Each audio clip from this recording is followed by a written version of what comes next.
Les 7 erreurs à ne pas commettre quand tu délègues. La toute première est simple.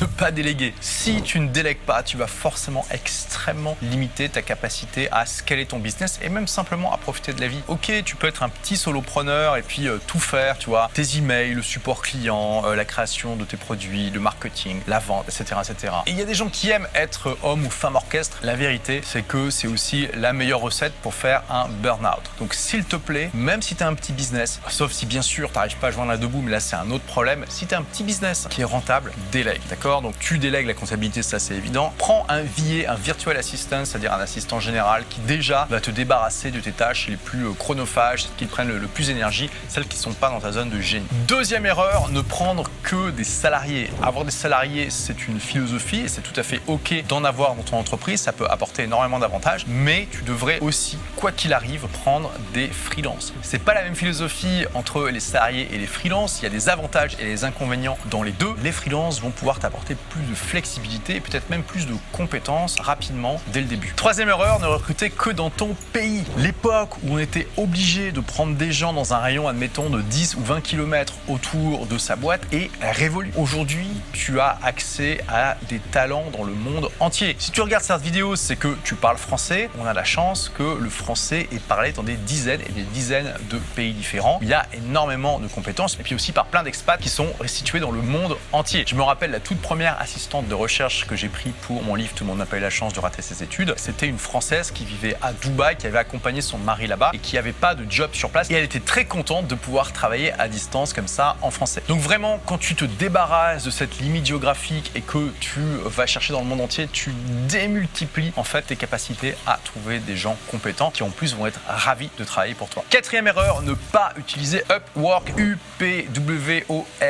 On te met le logo là, c'est tout simplement la plus grande place de marché du monde pour trouver des freelances et des salariés. C'est plus conçu pour les freelances d'ailleurs. Avec cette plateforme, tu vas pouvoir trouver absolument tous les métiers que tu veux et dans plein de pays différents. Donc vraiment, si tu n'as pas déjà un profil sur Upwork, mais on pause la vidéo maintenant, va te créer un compte, tu verras, tu m'en diras des nouvelles. Cinquième erreur, ne pas combiner tout ça pour embaucher des gens dans des pays où le coût de la vie est moins cher. Parfois, les gens qui vont chercher des freelances sur Internet sont un petit peu gênés à l'idée de prendre des gens dans des pays où le coût de la vie est moins cher, comme en Afrique par exemple, ou dans des pays d'Asie. Moi, je peux te dire, je pense que éthiquement, il n'y a absolument aucun problème à faire ça. Parfois, on entend des gens qui disent oui, mais c'est de l'exploitation. Tu vas prendre quelqu'un au Sénégal, au Bénin ou au Maroc, où forcément leur salaire est beaucoup moins important et du coup, tu vas les exploiter. Mais en fait, je suis désolé, il n'y a absolument pas d'exploitation. Si tu prends quelqu'un au Sénégal où le SMIC, tiens, je te laisse deviner d'après toi, quel est le SMIC au Sénégal? Est-ce que tu en as une idée? Mets la vidéo en pause, ne fais pas de recherche sur Internet. Si tu veux, tu peux partager en commentaire ta réponse, tu vois. Eh bien, le SMIC au Sénégal, au moment où je tourne cette vidéo, est de environ 90 € par mois pour un travail qui a de 44 heures par semaine, 6 jours par semaine. Au Maroc, c'est 290 € par mois à peu près. Donc tu peux voir que clairement déjà on est dans un niveau de salaire qui est complètement différent par rapport à ce qu'il y a en Europe. Après le SMIC, ça reste le SMIC, c'est pas l'idéal, d'accord? Il y a d'ailleurs plein de gens dans ces pays-là qui gagnent plus, voire beaucoup plus. Ce que je suis en train de te dire, c'est que justement, tu prends quelqu'un au Sénégal, tu le payes 5 € de l'heure. C'est déjà infiniment supérieur à ce que la plupart des gens vont gagner. Tu lui donnes un métier respectable qu'il peut faire de chez lui, souvent avec des horaires flexibles. Moi par exemple, dans mon entreprise, il n'y a absolument pas d'horaire de bureau. La personne peut se lever à 14 h du matin ou à 6 h du matin et faire le Miracle Morning. Je m'en fous, elle fait ce qu'elle veut. Voilà, elle s'organise comme elle veut. Tu lui donnes des conditions de travail qui sont juste exceptionnelles avec un très bon salaire. Et pour toi, c'est moins cher que si tu prenais quelqu'un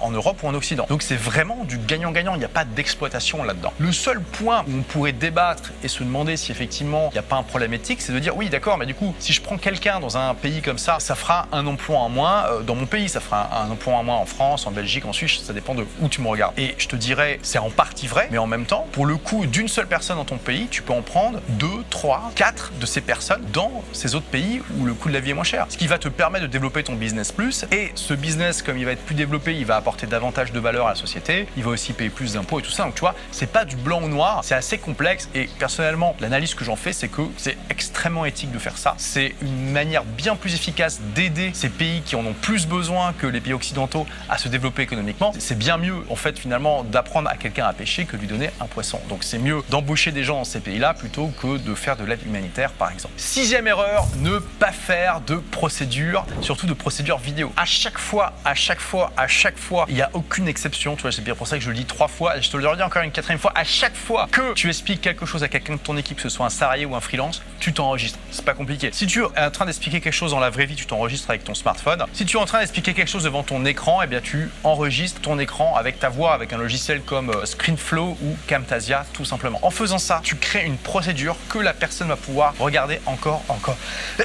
C'est marrant ça. Je me suis dit, est-ce que j'ai réussi à finir ma phrase? Et non, l'univers en a décidé autrement. En faisant ça, tu vas te créer une procédure avec exactement le même temps qu'il te faudrait normalement pour expliquer quelque chose, que la personne va pouvoir regarder encore à chaque fois qu'elle ne saura pas plus exactement comment faire. Plutôt que de te poser la question, elle pourra regarder la vidéo. Si jamais elle n'a pas compris quelque chose, elle peut revenir en arrière. Tout est expliqué clairement et ça va te changer la vie. À terme, tu vas avoir comme ça toute une bibliothèque de procédures vidéo que n'importe qui dans ton équipe va pouvoir aller consulter pour faire les tâches sans avoir besoin de te redemander à chaque fois. En plus, si tu dois prendre quelqu'un pour le même poste dans ton entreprise, tu peux juste lui donner le répertoire qui le concerne avec toutes les procédures vidéo, lui demander de regarder et ça va te faire gagner un temps fou. Et enfin, 7e erreur, ne pas toujours être à la recherche de quelque chose à déléguer à ton équipe. Et quand je dis ton équipe, c'est à la fois l'équipe que tu as déjà et l'équipe que tu n'as pas encore. En tant qu'entrepreneur, si tu veux scaler ta boîte et même si tu veux juste profiter de la vie en ayant un business au service de ta vie, tu dois toujours être à la recherche d'une chose supplémentaire que tu peux confier à ton équipe et éventuellement à quelqu'un que tu vas recruter. À chaque fois en fait que tu es en train de travailler avec tes petits doigts dans ton entreprise, pose-toi la question, pourquoi je fais ça? Est-ce que c'est vraiment nécessaire? Déjà, demande-toi, est-ce que je peux pas juste éliminer cette tâche? Qu'est-ce que ça va changer dans mon business? Ensuite, demande-toi, est-ce que je peux pas l'automatiser avec des logiciels? Et si la réponse à ces 2 premières questions est négative, pose-toi la question, ok, est-ce que ça serait pas plus intéressant que je le délègue? Même si la personne à qui je délègue va faire ça moins bien que moi, ça va me libérer du temps pour d'autres choses qui sont peut-être plus intéressantes pour moi à faire. L'idéal à terme, c'est que tu ne travailles que sur ce qui est dans ta zone de génie et ce qui te fait kiffer. Comme ça, tu vas être ultra heureux dans ton entreprise et tu vas aussi être ultra efficace. Tu vas avoir un effet de levier maximal pour apporter de la valeur à ton entreprise et puis de la valeur au monde. Parce que en faisant ça, tu vas transformer ton entreprise en fait en effet de levier, en courroie de distribution qui va magnifier ton énergie.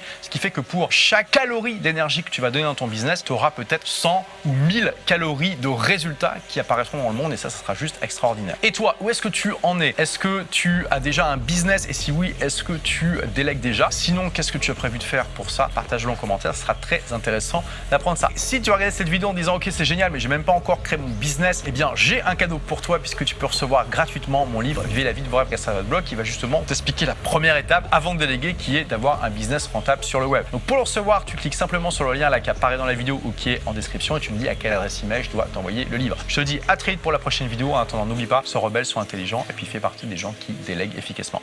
Ciao.